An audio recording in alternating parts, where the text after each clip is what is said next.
देवडी फुलगाव विधानसभा क्षेत्रातील भुगाव गावात जिल्हा वार्षिक योजनेअंतर्गत बांधलेल्या नवीन ग्रामपंचायत भवनाचे 17 जानेवारी रोजी भव्य लोकार्पण झाले। आमदार राजेश बकाने आणि माजी खासदार रामदास तडस यांच्या हस्ते या भवनाचे लोकार्पण करण्यात आले।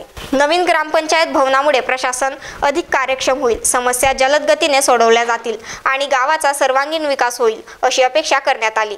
या कार्यक्रमात पंचायत समिती सदस्य महेश आगे, प्रशासक ग्रामपंचायत भुगाव आणि पोलीस पाटील यांच्यासह अनेक मान्यवर उपस्थित होते। निधी आपण कशामध्ये टाकणार आहे? पाणीमध्ये टाकणार आहे। शेतकऱ्याची शेतात जाणारी पांदण ही पहिले झाली पाहिजे हे आधी म्हणत होतो, आताही म्हणतो, समोरही म्हणतो। त्याच्यामुळे बाकीचे काम थोडेसे 2 वर्ष बाजूला ठेवा। एकदा शेतकरी सुखी झाला की आपल्यालाही कुठेतरी बरं वाटेल, शब्द पूर्ण केल्याचा आनंद सुद्धा होईल या ठिकाणी।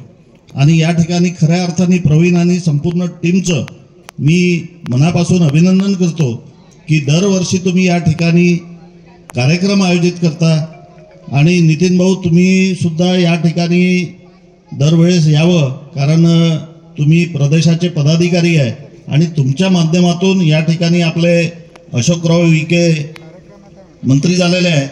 तुमच्या माध्यमातून आणि बाकीच्यांच्या माध्यमातून आपण जे कोणते तुमच्या समाजाचे नेते आहे त्यांना नेऊन या ठिकाणी आदिवासी समाजासाठी ज्या ज्या योजना आहे त्या योजना आणण्याचा प्रयत्न करू आणि फक्त आदिवासी समाजच नव्हे तर सर्व समाजाला सोबत घेऊन आपण त्या गावाचा विकास कसा होईल या दृष्टीने सर्व। Nilesh Pinjarkar, star Maharashtra news, Wardha.